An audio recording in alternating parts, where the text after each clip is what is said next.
Welcome back to Bleav in Softball. I'm your host, Jenna, and we have some incredibly exciting news. This is officially the 100th episode of the show. It's crazy. So since we started this podcast about 2.5 years ago, it has been a very wild ride in all the best ways possible. We're going to talk about some of those highlights in just a bit, but just a huge thank you to the listeners and viewers for tuning in and supporting. It has been an absolute joy to have you on this ride with us. And we're not done yet. So some quick reminders for the show. Follow us on Instagram and Twitter at Bleav in Softball. That's BLEAV. Bleav in Softball is also on YouTube, so subscribe there too because the video is worth it. Okay, let's go through today's batting order. First, we'll cover our bases, give you some news and callouts from around the softball world. Then we'll head into today's interview with Richardson, one of the most decorated softball players ever, turned coach. And just for the young ones, or for those who are new to our sport, to paint a picture of who she is. Here's an example. Here's a trail. Montana Fouts, her idol is Jenny Finch. Jenny Finch was inspired by people like Lisa Fernandez, who we know as the GOAT. Well, Lisa Fernandez looked up to people like Richardson. So this is the GOAT's role model that we're talking about. And it is just an honor to have her for this milestone episode for the show. Then we'll end things with the foul tip of the week, which are tips to help us keep going and get better. All right, let's go. Covering our bases. BetOnline is the fastest and easiest way to wager on all your favorite sports, contests, and events with first-to-market odds and lines. Find reviews and news for every league, including Major League Baseball, the NFL, NBA, NHL, combat sports, esports, and even golf. BetOnline continues to be the top online resource for all your sports information, from live in-game betting, props, and futures. Head to BetOnline today or use your mobile device to join today and make your first sports bet. Use our promo code BLEAV50, that's 50, to receive your 50% welcome bonus on your first deposit. BetOnline, where the game starts. And for us, it started a while back, and it got us all the way to 100 episodes. So just for some background, I mean, some of you have been here from the beginning, but this show started back in February 2020, at the beginning of the college season that year, basically before the apocalypse hit. And I like to tell people, hey, I started a podcast and I used Zoom before COVID hit. And, it became what everyone and their mother was doing. But after the college season was canceled, there was hardly any actual softball played that year. But the softball community was still there. And the community that we built with Bleav in Softball became super special.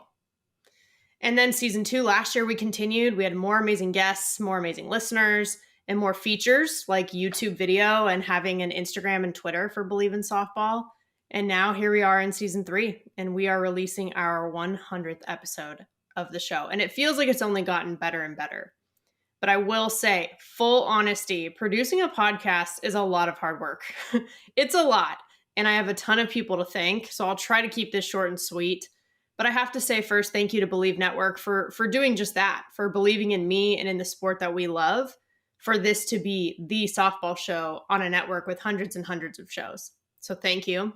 Pretty easy podcast. Alan and Melissa have been my right-hand people every single week, editing each show for the last 2 seasons, burning the midnight oil, even working while overseas to get these episodes to you every week. Highly recommend them for any podcasting needs and editing needs that you have as well. And then there's the guests themselves. I always have a ton of respect for multiple reasons, but it takes vulnerability, and I think it takes a certain toughness to come on a public forum and share your stories, your thoughts, your insights. And it's just a privilege to do that with so many wonderful women and men and make new friends. Truly, I feel like I have. And just to give you the breakdown, this is pretty crazy when I was looking at it, but we have had in our 100 episodes, 75 different guests. And this includes more than 40 All-Americans, 30 plus national champions, over 20 Olympians, about 30 national team members from 6 different countries, by the way, nearly 40 professional players, and over 30 coaches, and that's at all levels, from the Olympics and pro to college and even travel ball. Plus the media and journalists, business leaders, sports performance specialists, it goes on and on. So thank you. And then there's my friends and family, have to say. Both of my parents, who have been guests on the show, but also kind of compete each week to see who tuned into the episode first. There's the rest of my extended family and friends, including those who've been on the show. Just thanks for tuning in, engaging, supporting. And, I call them the board of directors for Bleav in Softball. You are much appreciated. And then last, but certainly not least, you, the listeners, the viewers, the subscribers, the followers. There just aren't enough words to thank you for your support and engagement with our little show. I would talk about softball as much as I could to as many people as I could, regardless, but you have made this a real community, and I'm endlessly grateful for that. So 100 down and however many more we want to go for Bleav in Softball. And for Athletes Unlimited, though, it is about halfway through the season. So we just completed week 3, and there are a couple of things that stood out to me. I would say defense. Obviously, the offense is super exciting. It's how you score points. Some of these women have been absolutely raking right now, too. But there were so many defensive moments, I felt, that were just pretty to watch. I saw, truly, maybe one of the best defensive innings I think I've ever seen. And it was led by the infield. Now, I'm a little biased as a former infielder, but it was just so fun to watch. First, it's this hard shot to Amanda Chister at first base. I kind of love when first basemen get to show their athleticism and that they can be a hot corner too, not just third base, and that was awesome. Very quick play, great reactions. Anissa Urtez from the knees in the 5-6 hole, throws a runner out over at first base. Abby Ramirez then dives up the middle also from the knees and gets the runner out at first base. So just seeing that kind of infield and just defensive prowess in general, to me, I was like, this just warms my defensive heart. This is the stuff that I love. And in the same game, we saw Lily Piper just climb the ladder to catch a line drive over her head at third base. That same day, Haley McClenny makes a forward diving catch in center field. She scrapes up her forearms. But then what I loved, honestly, is she comes in the dugout, looks like a little kid, like she's getting dirty, she's getting scraped up, but she has this huge smile on her face, the way that we used to when we were young girls playing. So that was just fun to see. And then Hannah Flippin makes one of the best double plays I think I've ever seen. Just coming across from shortstop, cutting in front of second base, snags a grounder, tags the runner on the other side of second base, gets the throw off, and just the ground that she covered on that play was beautiful.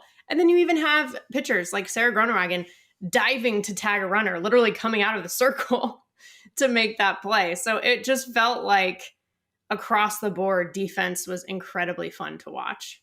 And I would say there's also the relationship piece of Athletes Unlimited, which I think personally is a differentiator for it as a professional league. I think about the fact that Jen Salling, who's, friend of the show, Canadian Olympic bronze medalist, she's a facilitator this season. And she obviously has those UW ties, right? With Sis Bates, Victoria Hayward, Courtney Gano, and she got to have all of them on her team. I think not only was it cool because of them, and especially Sis being able to play with an alum as a facilitator, and Sis getting to do that as she's growing her pro career. She's early in it. But the fact that Jen also gets to have that connection too as she grows her coaching career, I think was really cool. She's also on the Team Canada staff. She was just named to the UCF staff recently as well. So this is clearly an area she wants to grow. And I think one of my favorite things about AU is just how they develop their people. And it's not just the players, which is really cool. And I think they do a good job also of celebrating what they're doing beyond the Athletes Unlimited field as well. There's been a lot of other coaching announcements, actually, from professional players joining different staffs recently. But one to call out is that Odyssey Alexander is the assistant coach at Howard University now. And it's been fun to watch her, obviously, in AU, fun to watch her when she was with JMU in college.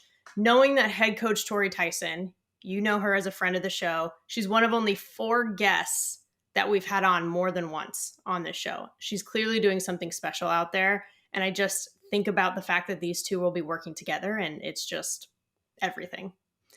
And then on top of that, just a fun little tidbit, the reigning season 2 champion, Alicia Ocasio, throwing out the first pitch at a White Sox game in Chicago, just, not too far away from where they're playing in Rosemont. So that's just the fun stuff we like to see. But we are back at it for week 4 with Deja Mulipola, Haley McClenny, Savannah Jakewish, and Amanda Choster all back at it in the captain's chair. The top 10 around them is really interesting too. A mix of veterans like Victoria Hayward, Hannah Flippen, Danielle O'Toole, Sam Fisher, and some young bucks too, like Bubba Nichols and Carrie Eberly. So I like to see that. And if we know one thing, it's that things can change very quickly. And we can witness it on the ESPN family of networks. So keep tuning in. I know I will.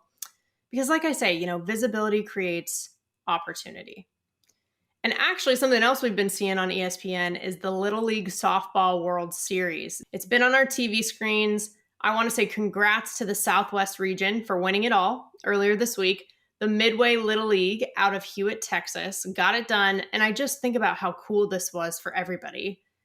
The exposure that these girls got. I mean, it was on ESPN, like we said. Some of the same broadcasters who are covering the Women's College World Series, like Michelle Smith and Amanda Scarborough, were calling the games. That is incredible. It's incredible experience as well as exposure for these young ladies. And I think we definitely have some work to do to get more resources to other levels of softball. But to see this investment in young girls is encouraging. And someone who has her own stories from playing as a young girl to the highest levels of the sport is today's guest. So let's head into the interview. She is a 2-time Olympic gold medalist, 4-time All-American, and member of the first ever NCAA championship team at UCLA, multi-time Hall of Famer, one of the most decorated softball players ever, and current head coach of Liberty Softball, the original number one, Dr. Dot Richardson. Coach, thank you for joining. So much. Oh my gosh, thank you so much for having me. This is crazy. The 100th episode, it's awesome to be a part of it.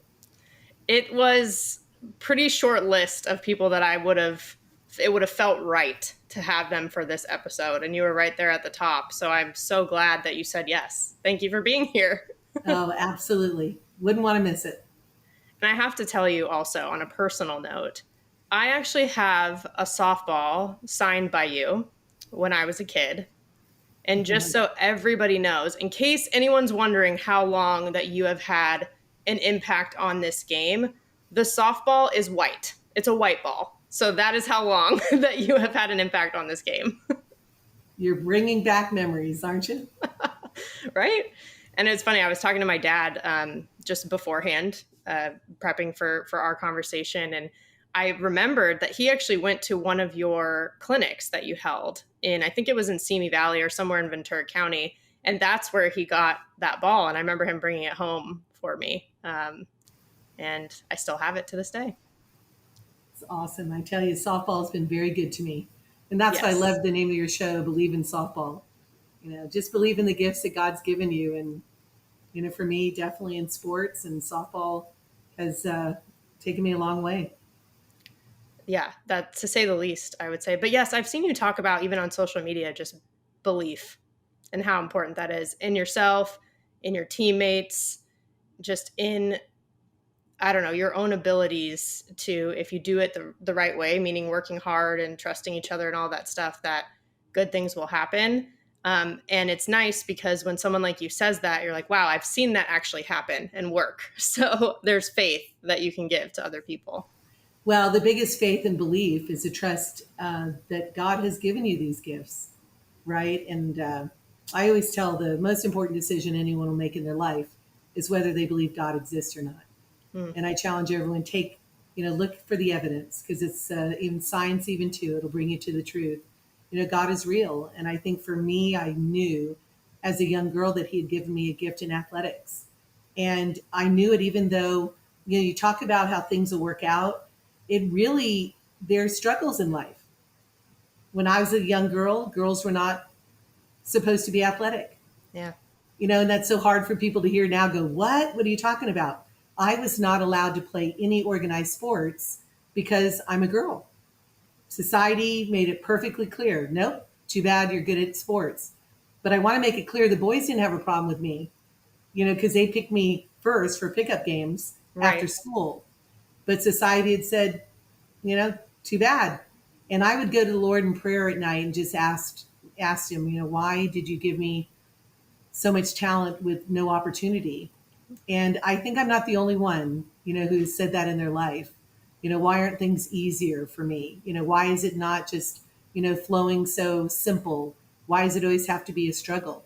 Yeah. And for me, I just continued to believe in the gifts because I felt so alive doing it. I mean, I crack up, but it's true. When I mention I see a ball even today, I got to pick it up, I got to throw it, I got to bounce it, I got to kick it, I got to hit it. I just feel alive doing it. And one day, softball discovered me, and it was about 30 minutes after I would have had the chance to play Little League Baseball, but I would have had to disguise myself as a boy to do so. And I said, "Sir, thank you, but no thank you. If I have to hide who I am, I don't feel it's right." So I share that with you because from the very beginning, I appreciated opportunity. Mm. And that's what you mentioned. It's like, are we prepared for the opportunities that present themselves and realize that it might not happen tomorrow? And Right. for me, I mean, as a 10-year-old girl to, be discovered in the sport of softball with a team that the average age was 22, for my parents to say, yes, I could play, uh, I was ecstatic. It wasn't baseball, but it was very close being softball. So to see where the sport had taken me and where I am even today as I look out on a gorgeous stadium at Liberty University to be the head coach here and just I know that you're not going to reach that top level unless you do trust the gifts that God has given you. You just pretty much hit on it all, just the full circle that has happened in your life. And I did read that story about how you could have played baseball, but yeah, you would have had to have not been yourself. And I have to say, I almost feel like you were ahead of your time in a way of just being very focused on authenticity, because I think that's something that people talk about more and more, especially today. Like, oh, you always want to be yourself. Don't feel like you ever have to pretend to be anyone else. But that was a lot harder back then, and you were very willing to make that clear boundary for yourself, which was really cool. Well, I tell you, as much as I wanted it, you have to believe that your time will come, right? You're Yeah. going to have a chance to express those gifts. I always challenge all the young girls out there when I'm talking to them in camps and clinics. And it's funny that your dad, was a part of a camp that I had done. It's really about, that you have to really recognize what makes you feel alive, right? What do you do that is a gift? It's just like sometimes when I play the game, I've made plays and I'm like, did I really just do that?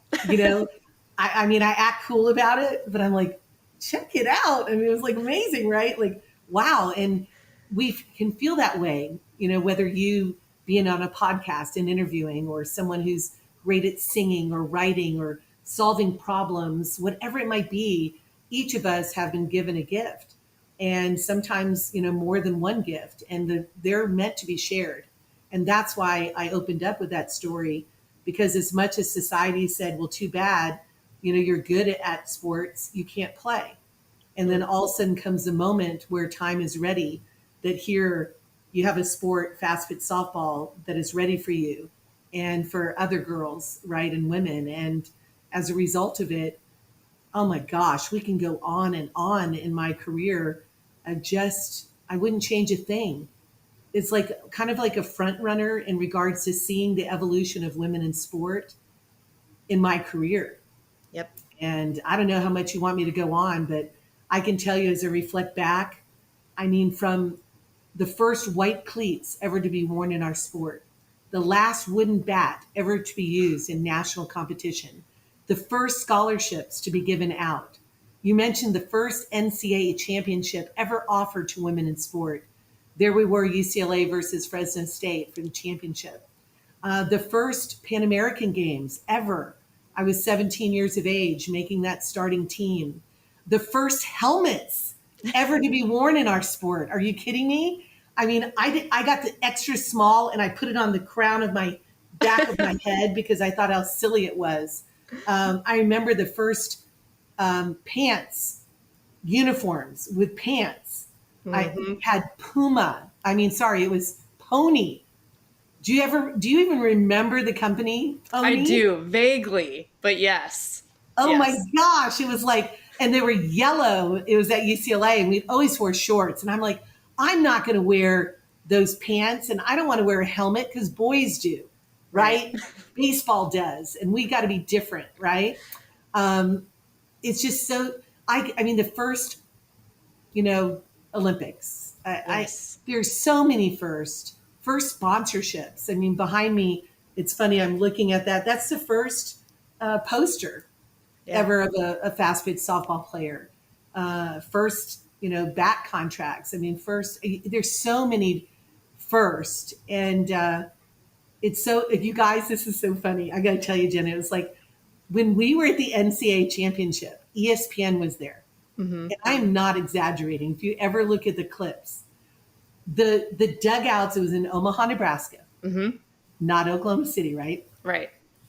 And the dugouts had open roof to the top of them, right? It was just open. It was just the silver chain link fence. Right. So ESPN comes in and they put plywood up on the top of the home dugout.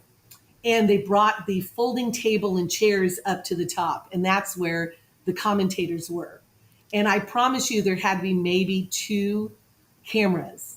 Yeah. So when we look at, and I want to call it an unbelievable presentation, and that right now with the College World Series, I would go even farther. It's a spectacle, Oh, yeah. an amazing spectacle that shows where the beginning in 1982, the NCAA World Series, to where coverage is and where we're at. Even as far back as this last year, you look at 2022 and where the future holds. It's exciting to see the evolution of our sport of softball. And I can go on with women in sport, and because I played in high school volleyball, basketball, softball, track and field, and tennis, loved them all. And it's just, you know, I just, you know what I just thought of, Jenna? It's like I remember Billie Jean King Mm. being challenged by Bobby Riggs Yep. for the Battle of the Sexes, they called it, in a tennis match. And I'm watching TV, black and white, and I'm watching, just praying to the Lord, please let Billie win Yeah. so I can play. And the acceptance of girls and women in sports would be embraced by society. It's Wow. crazy. Crazy. I mean, I have goosebumps, which I'm not surprised that you're giving me goosebumps. I assumed just based on your story that, you know, there would only be incredible insight that you would give. But I think you hit on a really important thing, which is the fact that you've been able to be on the forefront of all of this. All those firsts that you mentioned, that is incredible. First home run at the Olympics, right? And it was like the gold medal game winning home run. And you could just keep adding to that list all day long. And I have to tell you, I feel like the fact that your number was number one, being first in so many of these things, is very poetic. Yeah, it is. And it's funny too. The first team I ever played on when I was 10 was the Union Park Jets, and their color was red, white, and blue. Wow. And, you know, I look back at those first that you talk about, but I had an advantage. And the advantage is I have been your leadoff batter for the United States for a long time. So I'm sure my teammates would have wished they had, you know, that first at bat. But the reality is, I guess they did have a shot. You know, it was more of my third at bat, you know, that I hit the home run. But, True. the first one ever. But at UCLA, it was when I was 17 for the USA team. The only reason I got number one is because I was the smallest on the team, and that they always made the numbers based on your size. Yes. Yes. Then at UCLA, it was hysterical because, you know, my favorite number, not too many people know this, is 22. I Oh. love 22, right? And never got it because seniors always had it. But at UCLA, that's when Sharon Backus, the head coach at the time, gave me the jersey, you know, number one. And I always wore it with pride because the first number I always look at is USA number one, UCLA number one. And, you know, it is pretty poetic when I look back at it. And even with the Breakettes, I had number 3, and then Allison Ryu, one of the most amazing individuals and athletes, my teammate, she gave her number up, which was number 1 to give to me. Wow. For the Breakettes, you know, after that first year. So it's pretty crazy. That's amazing. I also will never forget that. And that was always important to me because my number was 1. Yeah. Growing up all through college, And it was exactly the same reason that you said. I was the smallest on the team. That's why, like in rec ball, when I was really, really young, they gave me the number 1 jersey because I just happened to be young with the age cutoff. That's just how it worked out. So I was smaller, but it stuck with me forever. And I also played shortstop growing up. So for Woo! me, right? Yes. So seeing you, I'm like, she's number 1. She plays shortstop. I'm from Southern California. Like I was telling you before we hopped on. I'm like, so she's at UCLA doing all these things. Like I was able to see it. The way that you were saying you really wanted Billie Jean King to win. Mm-hmm. I'm lucky that I had the opportunities to play, right? No one was telling me you can't play. I had a rec ball league to play in and all those things. But to see people like you doing what you were doing, I was like, oh, that means I can do even more than I thought. So the same way it seems that Billie Jean King inspired something in you, you've done the same with myself and I know other generations after me. So that I think is you have all these firsts, but that is, I think, a really important part of your legacy as well. Well, thank you for that. And I just really feel so blessed to have had those opportunities. And the thing is that I don't want anyone, I don't want anyone to take the moments for granted Mm. because they can be ripped from us in a second. Yeah. You've always heard, we're one generation from, losing our freedom potentially, when you look at a nation. But I think one of the highlights of my life in hearing kind of the beginning of my story is at the 96 Olympics when we won the gold medal. I'll never forget, my life, I take these snapshots in my brain, right? So Yeah. you can relive those moments. And one of them was after we had won the gold medal, you had all of these security guards that came out onto the field. And this was in Columbus, Georgia. It was the 96 Olympics in Atlanta. Yeah. But we played in Columbus. And all these security guards are out there and they're just making sure fans don't jump onto the field, right? Mm-hmm. To celebrate the moment with us. And I'll never forget, I looked up and there was a boy and a girl standing right next to each other, reaching out onto the field, like bending over the railing to try and reach onto the field to enjoy the moment, that happened Yeah. with us capturing the first ever Olympic gold medal. And the snapshot was here's a boy and a girl side by side, and it wasn't about gender, Right. right? It was about athletic accomplishment. Yeah. And that's what the 96 Olympics to me was. It was like, they look back now and say it was the Title IX Olympics, right? Because so many women's sports for the United States won gold medals. Yeah. But that was a moment. It was huge. The opening ceremony was the same thing. It was like you just felt that everyone was appreciating and recognizing uh, gifts, right? Athletic gifts that were given to athletes. And for that one moment, it was all about, it didn't matter, about gender. Yeah. And when I was a young girl, it did. Yeah. It did matter.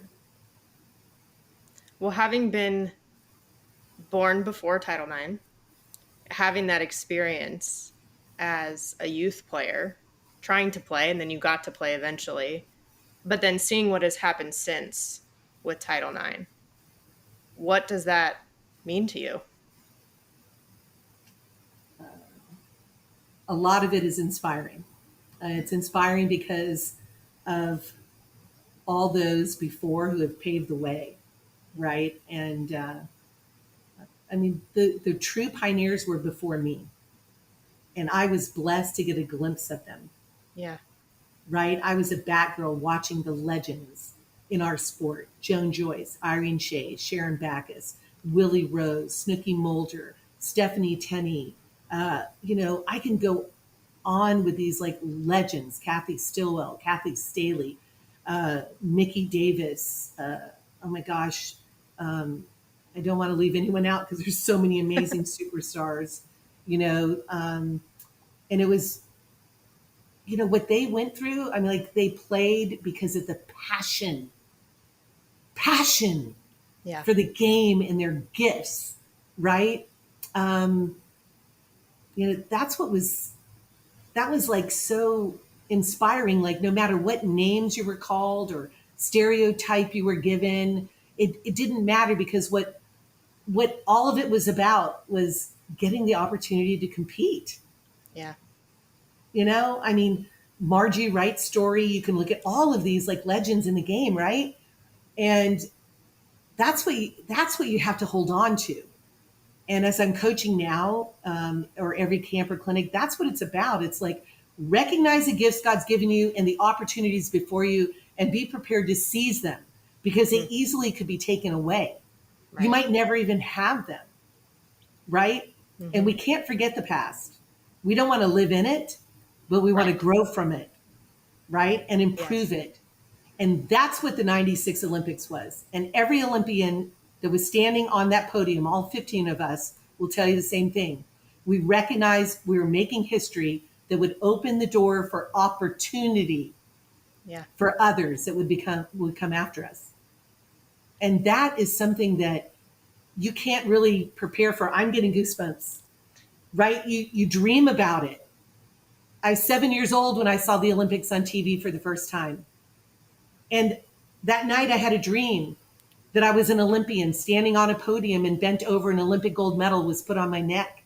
27 years later, when that Olympic gold medal was put on my neck for the first time, I knew I was living that dream. But it wasn't about me, right? I looked around, my teammates, it was about daring to dream big. Right. When everyone else would say it could never happen. Imagine, I was 7, I couldn't even play, baseball. I couldn't play any Yeah. sports. But yet to have that dream. And that's what I hope that this episode does, is inspire people to realize, dream big. Even when doors might be slammed, in your face, or people are telling you, no, you can never do anything, you can't accomplish it. I'm here to inspire you to say you can accomplish it. If you're willing to work hard for it, if you can even imagine it and dream about it, it can happen. Yeah. It seems to me you're an example of the dreaming big part is a requirement to be first in anything significant. Like the way that you've had all these firsts, you can't do that unless you do have some of that belief that you're talking about. And I always like to say, ultimately we want there to be no more firsts, because that means we've broken that barrier, whatever that barrier is, right? And then now it's just more and more opportunity, to your point. But you hit on a few things where it's believing in the gifts you have, it's recognizing opportunity and then seizing it, because there are different parts to that. Like you said, it's not just one big magical thing. There are things that you have to do. In terms of the recognizing an opportunity, like I think back to actually the 2000 Olympics, when you guys had lost a few games, right? And then you had to come 3. back. Yeah, 3 Back. came back. What was it? 5 straight that you ended up winning, and then you defend and get the gold medal. Yeah. In those types of moments, when okay, we've lost, there's still an opportunity in that, though, right? You had an opportunity for greatness in a way to make that comeback, and then you did it. How can we recognize opportunity even when it's hard? Well, opportunity is in front of us daily, right? I mean, it's in the simple things. It's the little things. How you inspire yourself to be more attentive, right? More purposeful, to realize what you say will impact another, but the other is, what are your actions, right? They speak louder than words. Like, it's almost as though greatness comes from a servant heart. Mm. When you care so much about others to the point where you are willing to listen more, right? To be able to realize it's not about what you might win or achieve, whether it's salary or a big house or a car or a medal or All-American selection, but instead it's about how can you use your gifts to help others be inspired to recognize their gifts and play at a level or be a part of a business, a team, right? No matter what that is, to perform higher and better than they ever thought possible because someone believed in them, right? Someone believed in them. And for me, I know that God believes in me. He loves me no matter what. It's not about pleasing mankind, right? It's about how can I please him? Yeah. I also, there's a moment I have to share with you. I haven't shared this very much, but I asked my mom, and when I was younger, I said, Mom, how come I can't play Little League Baseball? Like, how come I can't play? And instead of saying, well, because you're a girl, girls can't play, she said something that impacted me for the rest of my life. She said, because when you strike out all the boys, the parents are not going to be able to handle it. So think about that statement, It's a good mom. right? That's inspirational. And that's saying, I believe in you, Yeah. right? And I always was like, you're never a loser, right? If you're learning. And that's one, I think, a gift or something I've always tried, to instill in myself, like in practice or a game. How can I be better? How can I move faster? How can I visualize, see the ball better? How can I not be distracted? How can I mentally make sure that these distractive thoughts are now zoomed in, right? Yeah. Zoomed into what I need to do. And that takes practice, but it takes an awareness that I am drifting, right? Takes an awareness I'm not all in yet. And when I think about how you say things or what you do, it's going to impact someone in positive or negative ways. And the ultimate coach to me, and I've had some great ones, is they gave me freedom, right? They gave me freedom to express my gifts. And that's what I think ultimate coaching is. Yeah. The day that I know I've made it as a coach is when I'm able to look out onto the field and just watch, right? Like I don't look and I see a player stressed out because they have so much doubt or fear, or they're playing it safe, right? You know what I'm talking about. Yeah. We've all been there, right? Yep. Like I always say, when a runner's on third base and you're up to bat with one out, what are you thinking? I got to get her in. I got to get her in. No. What are you thinking? Hunt your pitch and see the ball off your bat, Yeah. right? When I was younger, I'll never forget, I'm 13 years old, became the youngest girl ever to play women's major ball, right? With the Orlando Rebels. And Margie Wright was very young too. She ended up telling me when she was really 12 and said she was older. So she might be the youngest. But at 13 years of age, I'm playing. And the first game, right, I was, let's say, 0 for 4. And the second game of the doubleheader, I was 4 for 4. Yeah. Well, what's the lesson? Am I really ready, right, for the first game? Right. And then there'd be times I'd be up to bat, nobody on base. Man, I'm ripping the ball. Right. Then all of a sudden, runners are in scoring position. I can't hit my way out of a paper bag. So my thought is, what's the difference? Right. Are you guys asking yourself, like, what's the difference? Why did I perform so well this point and not this one? Right. Well, the reason was because I put more pressure on myself when runner was on base, because I was like, I have to. No, you don't. I have to hit as though nobody's on base. Right. Do you see what I mean? Like, Yep. this sport has so many life lessons, and we have to learn those lessons. And are we having people, whether it's parents or coaches or teammates, that are pointing those lessons out to you, or are you yourself mature enough to recognize what God is teaching you to learn in those lessons? Check it out in the gold medal game. Well, first of all, in the 96 Olympics, you mentioned I hit the home run in the gold medal game. Yep. But does anyone realize that 3 days earlier against China, I struck out with bases loaded, with a full count? When the pitcher threw a pitch I didn't even think would come, a changeup. Yeah. And I struck out on national TV. Right. Now, Striking out is a part of the game. But you guys, it was how I struck out.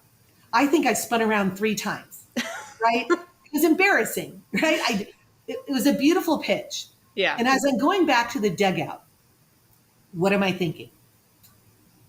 I'm thinking, she beat me this time, but I've got to go to school. I'm going to be ready next time. In the gold medal game with 2 balls and no strikes, what pitch would you never think a pitcher would throw? But I had failed 3 days earlier. Right. I went to school, baby. And I thought to myself, okay, I bet she's going to throw a changeup. So I'm going to wait on the change. If it's thrown hard, I'm going to let it go. But if it's a changeup, I'm going to rip the cover off that ball. And I don't care if it's fair or foul, right? I'm going to rip that ball. Yeah. She never, ever throws it again. And Jenna, she threw a changeup. And I waited and I waited. And man, when I rotated through that ball, and I swear I saw it off my bat, again, I didn't care if it was fair or foul, right? Because I never wanted to throw it again. It was an amazing pitch. Yeah. When I saw it had the distance and I saw it was fair, what was the life lesson, people? What was it? We're going to fail, but we're not failures if we learn from it. Right. Right? Because we're going to get another opportunity. There's going to be another at bat, right? There's going to be another job. There's going to be another friendship, right? There's going to be, there's going to be another. So let's be better. Let's improve ourselves. Let's be the best that we can be. And I think that's what greatness is, right? The pursuit of greatness is great. I tell all of I don't know if you know the Enneagram, but type 1 Enneagram personality. Yeah, okay. They strive, right, for perfection. Yeah. I said, you've got to redefine perfection. Yes. The pursuit of perfection is perfect. Right. Yeah. Wow. Yes. Right? How many people pursue greatness or perfection? That pursuit, right? And once in your mind, you start redefining success. I know success is not being one run ahead of another team. Right. Success is giving your best in the situations you've been given because you can't give anything else, right? That's success. It might not be your best ever, but it's the best you can give. Yeah. That is success, right? Yeah. Another life lesson. Yes. Another life lesson. I know you said your goal for this episode was to hope that it's inspiring, and I have to tell you, I think you're nailing it so far. Oh, God, yeah. Well, one thing I learned about motivation is no one can motivate you unless you allow them in, which shows you have the power. Right. You have the power to change. Yeah. And I know as you accept Jesus Christ as your Lord and Savior, the Holy Spirit was in you, which gives you the power, right? Your power. Like a lot of people don't recognize that they're holding themselves back, right? And I've learned that, I'll give you this example in high school. I told you all the sports I played. Yes. But these are some of the things I remember, even said from people that I thought were friends of mine. Dot, you are way too short to play basketball in college.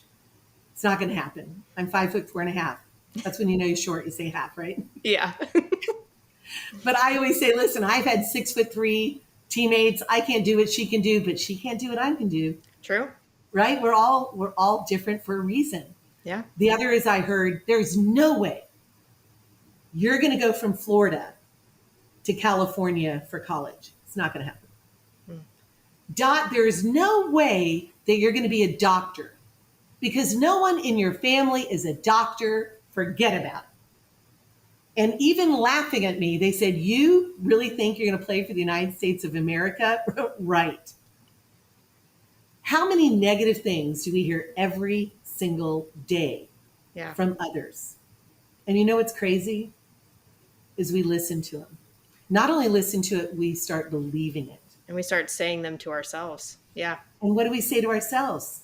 Even without other people, negative things. Yeah. I can't do this, right? I'm not good enough. I'm telling you, you're worthy, right? You're worthy. I did go to UCLA, as you mentioned. While I was there, I also played basketball, believe it or not, for 1 year. When Jackie Joyner Kersee was training for the '84 Olympics, right? Yeah. Jackie Joyner and I shared the All University Athlete Award together. She went on to Olympic stardom. Yep. And I went to Adelphi University and I got my master's degree and I coached for the first time. And then I went to medical school at the University of Louisville in Kentucky. And then I went back to Southern California for my 5-year orthopedic residency program. And then I did a 1-year sports medicine fellowship working with the Dodgers, the Lakers, the Sparks, the Mighty Ducks, the Avengers, the Kings with Curlin and Joe, right? And as you know, played for the United States at 17 years of age and traveled all over the world representing our sport and our country in Japan twice, China, Taiwan, New Zealand, Australia 4 times, Venezuela, Puerto Rico, Holland, England, Canada, Argentina, and Italy. Imagine if I listened to the negative things of other people, right? Look at what I would have missed out on. But more importantly, you guys, look what you're going to miss out on. Yeah. If you're so negative and listening to all of this stuff, this noise, it's clear Yeah. that we are all in this together. Yeah. Not one greater than anybody else. But isn't it awesome when you have a team together where every member refuses to be the weakest link? Yes. Right? And why is that? Like, look at society as in general. Can we not be lifting people up and accepting others? Right? We're all in this together. But the point is, when we're together as a team, we're family. Yeah. Right? Yeah. Like, we're all different. We're all different. Yeah. Well, and something different that you did, which again, I told you, I feel like there were certain things that were just ahead of your time in a way.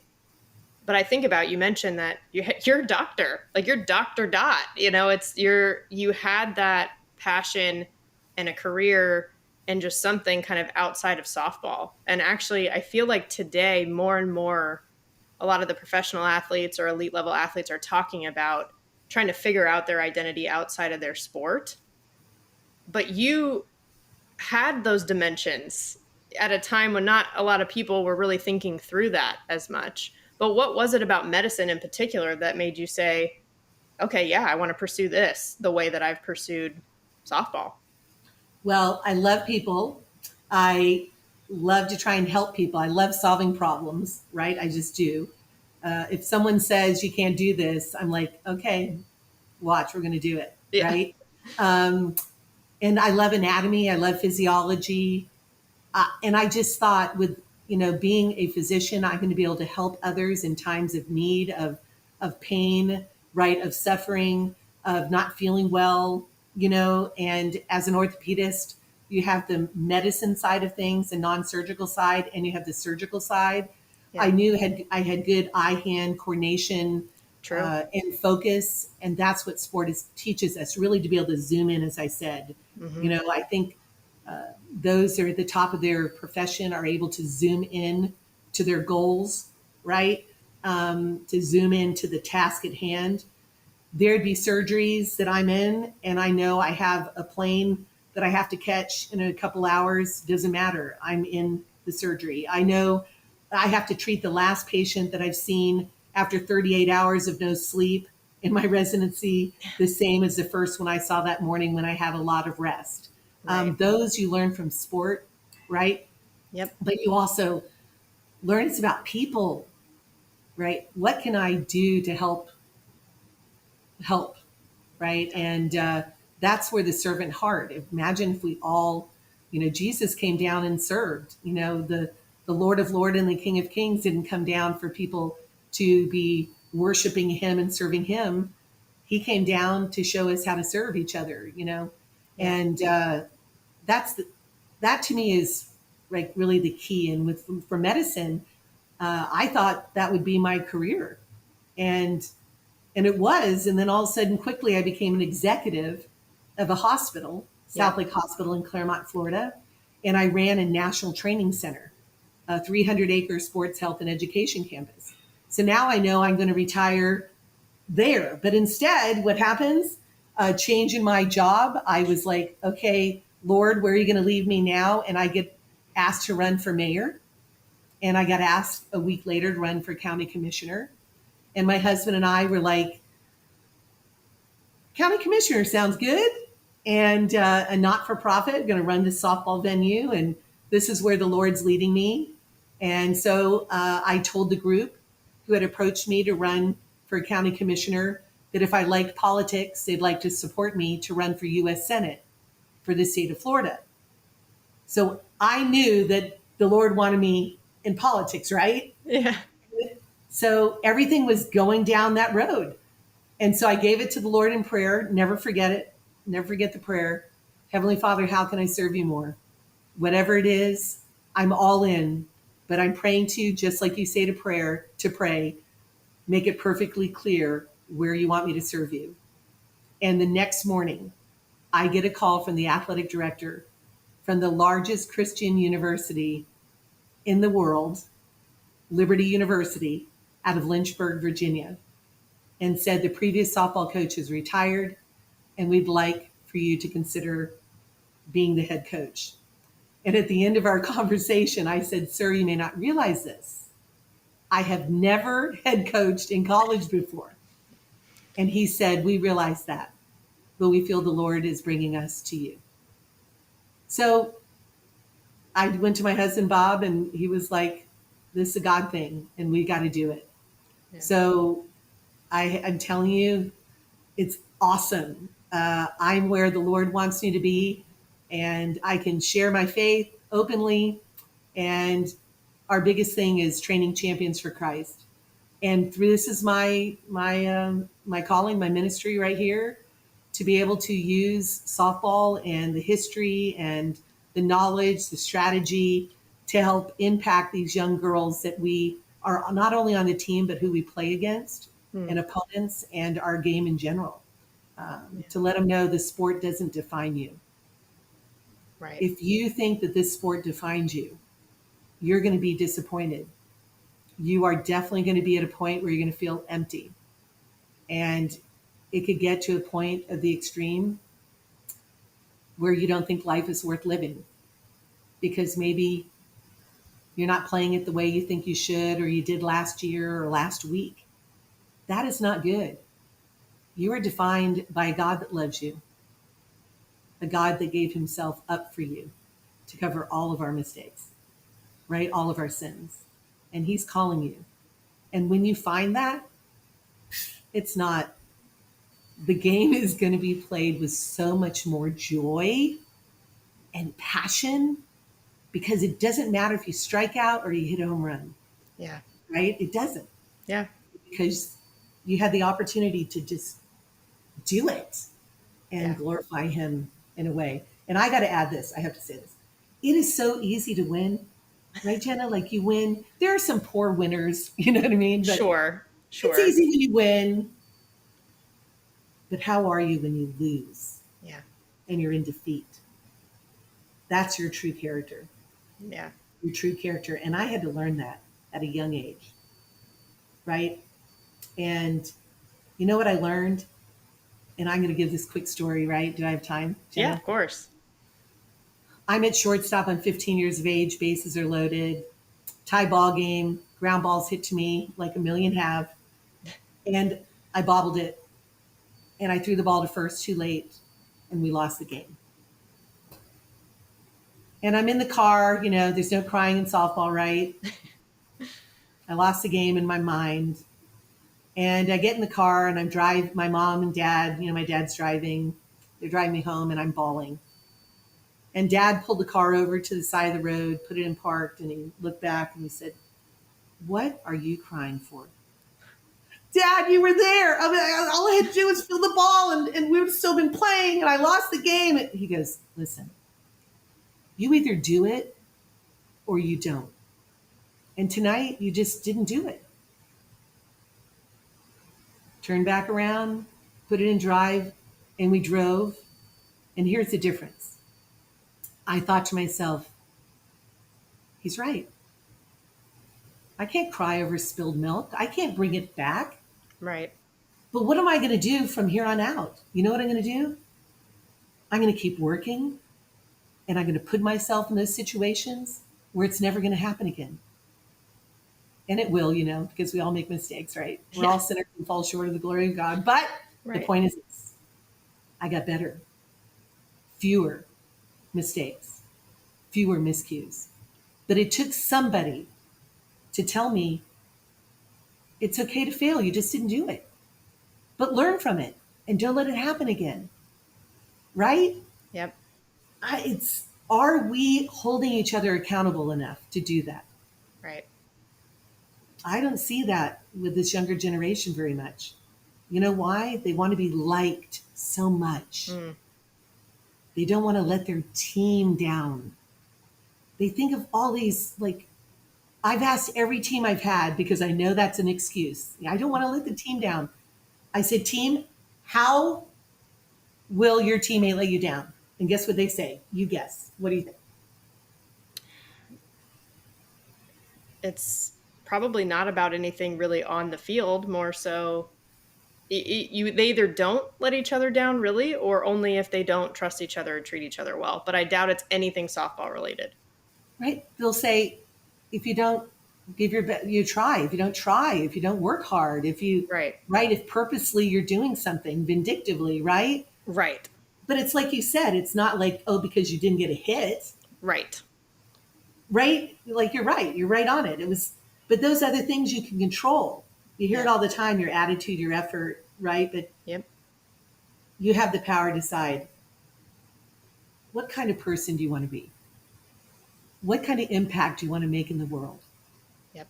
Whether your world is surrounded by your younger brother and sister, right? Or whether it's a high school team or in your high school, whatever, it's a business that you're doing, what impact do you want to make? And I tell you, if your focus is not on money, if it's not on you succeeding so much that you're going to demean other people or do it the wrong way, if you do it the right way, it's all going to take care of itself. Yeah. And you're going to have so much joy and riches within yourself that it's not even going to matter, Yeah. the accolades that you might get, because Yeah. your memories and your moments are much bigger than that. Yeah. Well, the accolades come, to your point, it's like that stuff falls into place when you take care of this really more important stuff first. And I have seen that unfold during your time coaching at Liberty too. Like you're going on 10 years as a head coach, which is pretty wild to think about. I And know, crazy, right? yeah, and I actually saw you doing an in-game interview when I was watching regionals this past spring, and I did have a thought when I saw you on TV where I was like, man, how cool is this? Like how far we've come as a sport just because of where you started, for example, and you're still giving back to the sport and paying it forward in different ways, and just how connected that all was very just a cool moment to me in general. But then to see just how, like you said, it's not really about the accolades, but those things do come, like you guys you've basically improved your record pretty much every year, right? Since you've been there, you had, what was it? I think 5 straight outside of COVID year, 40 plus win seasons, back-to-back conference champions. Like those things come together. You've even broken into the national rankings. So my question to you would be, and you've hit on it, I think, in terms of focusing on the people part, but how? Because to me, and I think you know this, right? Not every all-time player can be an all-time coach. So it's like, how do you translate that kind of servant leadership as a player into truly being a coach with your new team? Well, it begins by realizing my competitive days are in the past, Mm. right? And putting aside your pride. Isn't that hard? Right? Yeah. Um, I don't like selfishness at all, right? I think that is the root of a lot of, poor choices, and Yeah. evil in the world. But I tell you, it really comes to caring about others and recognizing that all of your experiences have been put together for you to help others who might be going through those experiences, right? Or to, make a difference in their lives. There are certain things I can't relate to, but there's others that I can relate to. But it really comes to, do you have an eye for recognizing what others might need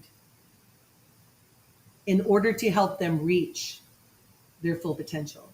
Mm. And I enjoy doing that. Yeah. right? I will look and I'll see a player and I realize she'll never reach her full potential, maybe because of these mechanical things, right? Fundamentals. But then you realize this kid is fundamentally sound, but why is she not performing? Right? So a lot of the mindset, right? It might be, have you ever seen an athlete that will play great and then all of a sudden her parents show up and she doesn't play well? Yes. Are I you have seen really that. in tune with those things, right? Mm-hmm. And you realize why. Well, she wants to please them so much, or there's this pressure. And so, how do you get someone to embrace that pressure shouldn't be like stress, right? Like pressure is a privilege Right.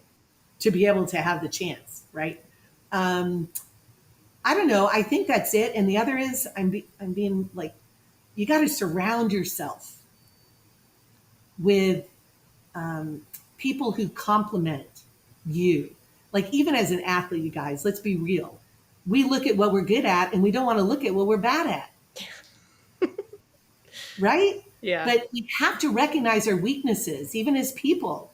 Like I don't dive in, to personal relationships very deeply. I know that about myself, but I have an assistant coach that she totally understands what people are feeling Yeah. because I'm on the Enneagram of 7, for anyone who knows the Enneagram personalities. And I'm all about enthusiasm and energy and inspiration and vision and let's go, let's do it. Why be sad? Why look at negativity? I hate negativity, right? But some people need to feel. They want to feel those things. And I have to look at my weaknesses and say, how do I get better? Yeah. How can I improve? What do my players need from me? Right? And they need honesty, consistency, and they need to know I believe in them no matter what, whether they're a starter or not, right? And that I am going to be as fair as possible. Now, we know that life isn't fair. And why do we know that, softball players? Because we have umpires, right? Yeah. Like Yeah. umpires are human too. But the point is that not everything's not going to go easy for us. We're going to have trials and tribulations in our lives. It's going to be tough. And I need to equip all of these young women the Lord brings to me to be ready for the world. And this sport is giving us an avenue to do that. And that's a blessing. Yeah. A lot of what you have said, whether it was as an athlete, as a coach, as a doctor, there's this element of self awareness, but deeper than that, it's the vulnerability to really look at yourself, I guess. Like if you want to keep growing and getting better, to your point, you have to kind of be honest with yourself about where you're at and also thinking about others at the same time. And that seems to be a bit of a common thread just between all of your experiences as to what that, in addition to just that belief you've talked about, has put you in a position where you can seize opportunities. Well, I always knew, like when you had a surgical attending looking over you as a resident, one that really knew what they were doing, right? Yeah. They weren't micromanaging, you know. But those that were not as sure of themselves were like, okay, wait, what are you doing? What are you doing? Yeah. And I think that comes with leadership Mm-hmm. in business and sport and life. Are you micromanaging? I tell my assistants, I'm not going to micromanage you because I believe I've hired the right person to do the job. And if you don't do the job well, then we'll have to talk about another direction, right? Right. And that's the same with players.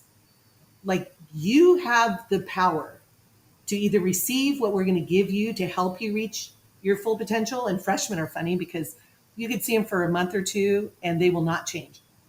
Right. And then eventually it's like, and my coach is like, she's not listening. Well, she's making her choices because we know what's going to happen if she doesn't make this change. And what's going to happen is failure. She won't be as successful as she could be. And then sometimes they just have to learn. Yeah. Right. And they just have to experience it. We saw it in our regional play last year. Like we had the ability to go on to supers. And it was one of those things, as hard as it was, and as much as we tried to prepare them, they wanted it so badly.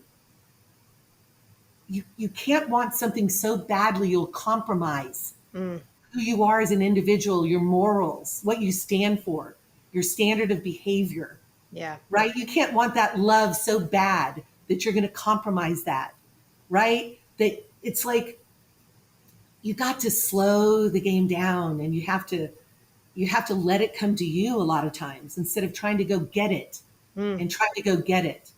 But you also, there's a balance. You've got to want it enough that you're willing to receive it, right? To hunt for it. So I don't know. It's a lot of self awareness, as you talked about, but it's also one of those things you realize. Wait a minute, I did this wrong and didn't get the results that I was hoping for. yeah. Are you willing to say you screwed up? I've screwed up in my life. Yeah. I'm a sinner, and as long as I've learned and I've turned 180 degrees, repent from it, right? And I tell my kids all the time, I'm going to let you down, but I don't mean to. Yeah. I love you no matter what, whether you're starting or not starting. Yeah. I care for you. Let's have a relationship we can be honest about. If something ever happens to you, I promise you, you will never shock me. I've heard it all. I've been around. We can handle it. We will fix it as best we can. I'll hold you Yeah. accountable, but we're in this together. Yeah. When you talking about not compromising your core beliefs and things, that brings me back to when you were like, no, I'm not going to pretend to be a boy. That's not me, you know? And that was decades ago when this whole journey started. And now that same principle is guiding you today, which is really cool to see. None of us have to hide who we are, Yeah. right? None of us. We all are going to have our opportunities, and we just need to be ready for them. That very day when I was asked to play for the Union Park Jets softball, I wondered why my friend Sunday Brown, who I was playing baseball catch with when that softball coach saw me, why wasn't she asked to try out? She was very Mm, good. The next day, when Title IX came into effect in our neighborhood of Union Park, Sunday Brown became the first girl to play Little League Baseball. wow. See, God has a plan for us, right? For each of us. Sunday Brown ended up becoming a police officer. She just track star. I mean, the thing is, we think we have a plan for our lives, but the reality is, if we just give it to the Lord, we realize His is much better. There have been lots of moments in my life of disappointment, um, but I look at it as opportunities of growth, right? I Yeah. let myself down or I let others down, uh, but we're human, and the beauty is there's forgiveness and grace. And Yeah. let's think about that with each other. Shouldn't we? Yeah.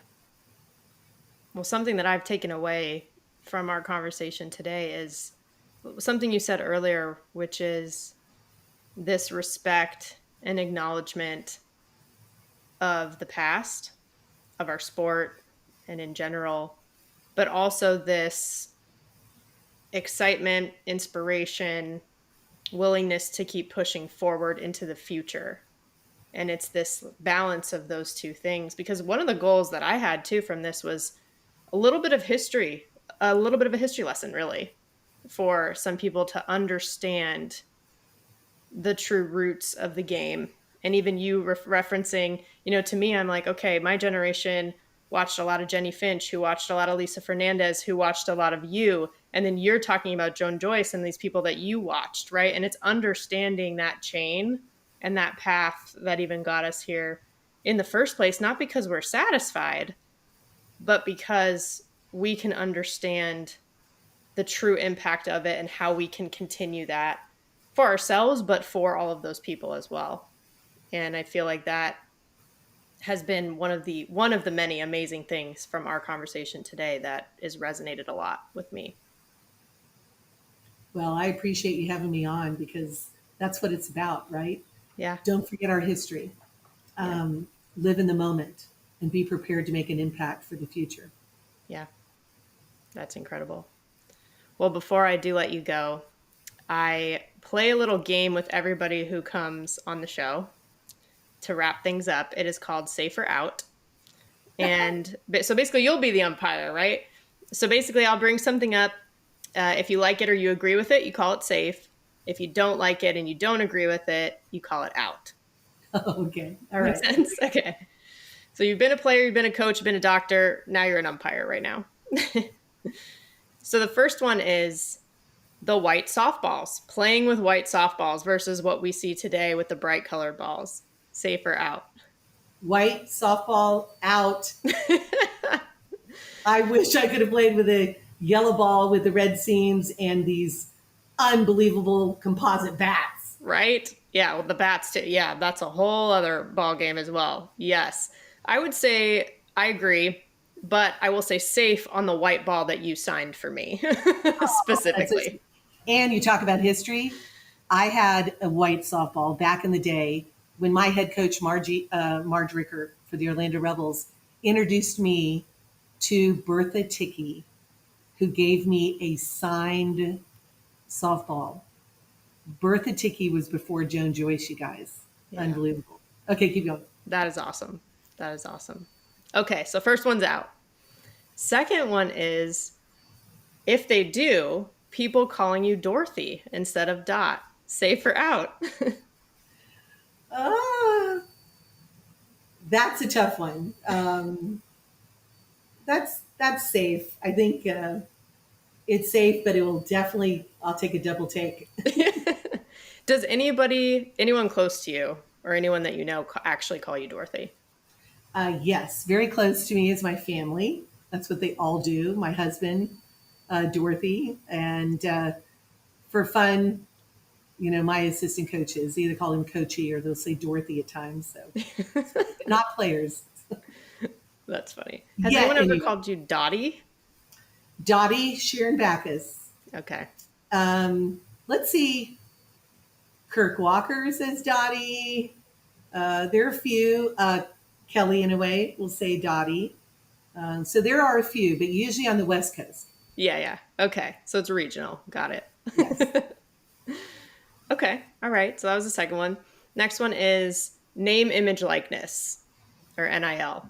Safe or out?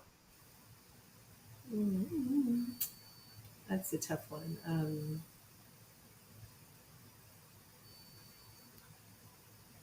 That's a tough one. I think we'll have to go extra innings on this one. There's a part of me that says safe, and there's another part of me that says out. And this is why. We have some young kids, right? And I'm talking male, female, right? Yep. They're at an impressionable age where money seems to be everything. Hmm. And once when the love of money is the root of all evil, right? I think that there has to be a balance between calling an amateur athlete versus a professional athlete. And on the record, I want to let you know that I voted for the Olympics to keep amateur athletes playing. And I was in the minority of that vote. And I think you can, I don't know, I just think you talk about fairness for NIL when a majority of sports are equivalent sports and not head count sports.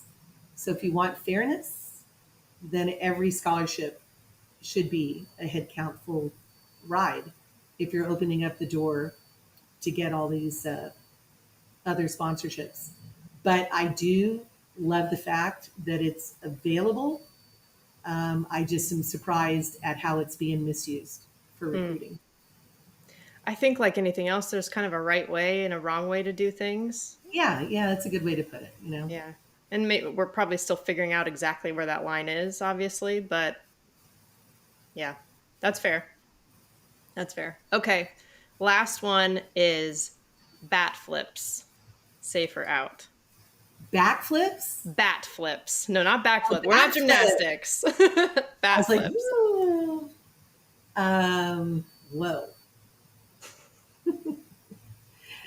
These are like, I don't know how umpires do it. So I love you, Right? umpires, right? Because I see a danger in some of the flips, but I love to see some of the flips.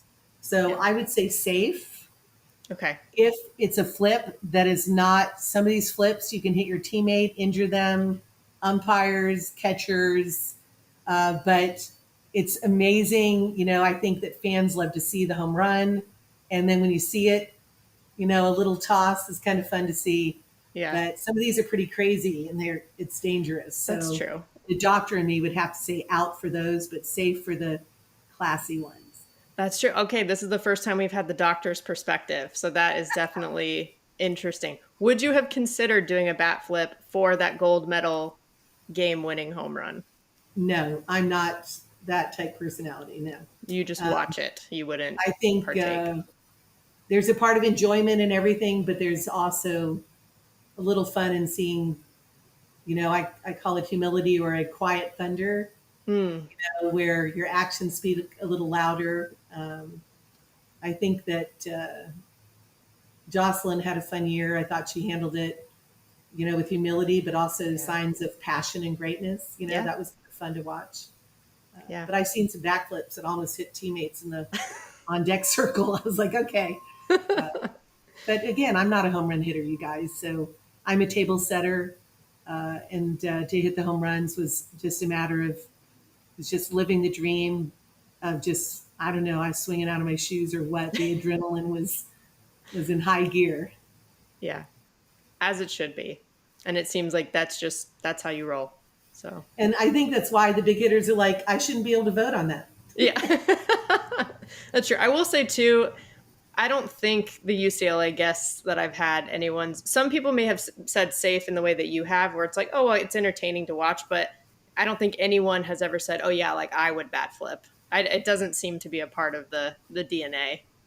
Yeah, here's one thing, and not to sound too crazy. I hope it comes across right, but um, you'll notice that athletes, no matter what sport, that are great, they don't need to say they're great. True. A lot of other people recognize that. Yeah. There has been an exception, as you probably know, but when it comes to boxing, Muhammad Ali, that's all about a lot of show too, though, right? Yeah. Yeah. But yeah, you're going to find that one of the greatest compliments I think I could ever have is if I have teammates or opponents say that because you're on the field, I played better. Mm, wow. Yeah. Quiet thunder too. I really love that Yeah. phrasing of it. Talk is cheap, right? Yeah. That's awesome. Well, thank you so much again, Dr. Dot. This was amazing. And like I said, to celebrate the 100th episode, you really were on the top of a very short list of people where it just felt right to have that kind of representation. And I really, really appreciate it for what you've done and for what you continue to do also for the sport and just for women in general. Well, again, I appreciate you and the opportunity. That's what it comes down to, right? Another Is opportunity. Yeah. opportunities. And thank you so much. I love what you're doing. And to be able to share about the sport and dive back into the past a little bit, it's been a lot of fun. I hope everyone listening to is just looking at their own life and realizing how special it is to just to be able to have a life that you can do a lot with and make a big impact in positive ways to others. Yeah. Well, thank you for being that example. Uh, Thank you so much. It's been a blessing. Dot Richardson is just a straight up legend. And getting to talk to her in general, but then obviously, especially in this forum, was educational and inspiring to me. So I hope you feel the same way. And just what a way to celebrate episode 100. And with that, let's transition to the foul tip of the week. This week's foul tip is about faith. Dot talked about her faith a lot in the context of her religious beliefs, but also with softball, and that it's what drives her, it's what gets her up in the morning, and it helps keep her going. And it just got me thinking about how the concept of faith can be applied in so many different contexts. Because at its core, it's defined as complete trust or confidence in someone or something. So what struck me when she told stories of how she accomplished basically everything that she's accomplished is that at the end of the day, what got her through it and got her to it is ultimately faith in herself and faith in the people around her. From playing on her first team as a kid to the comeback in the 2000 Olympics in Sydney, there wasn't a blueprint for her to follow. She had to have faith in her own abilities, like she talked about, faith in her teammates, and faith that hard work and integrity are going to help you get there in the end. And it's easier said than done to be able to do that. We talk a lot about the fact that belief is a prerequisite to accomplish anything. And that is especially true when you're the one breaking down barriers and the first to do something, like she has been so many times. That's why it makes sense she's number one, like we said. But even after we stopped the recording, actually, we kept chatting for a little bit. And when I told her how I was looking forward to watching Liberty in the 2023 season, she actually gave me a sneak peek at their schedule. It's going to be awesome. But also how she just has purposefully lined up a really challenging one, playing some of the top competition in college softball, including the Puerto Vallarta preseason tournament that was actually just released. And it was her reasoning behind that really stood out, because there's only a handful of programs that have that many 40-plus win seasons like they do. But she said, it's not about winning 40 games. It's about winning the last game. And the way to do that is challenging the team to face the best. That's only going to make them better and more ready. And she has faith in them to do that. Because like she said, the best coaches are able to kind of sit back and watch their players and their staff. And that takes trust, though. And it takes faith, not just her having faith in them, but also cultivating their faith in her. Because that's when the magic happens. So that's it. Have faith. That's the foul tip of the week. You've been listening to Bleav in Softball, part of the Bleav Network, presented by BetOnline. The show is available anywhere you get your podcasts, wherever you listen, including Bleav.com, and you can watch the videos on YouTube too. Subscribe, rate, and if you liked it, write a review for the show. Help us out.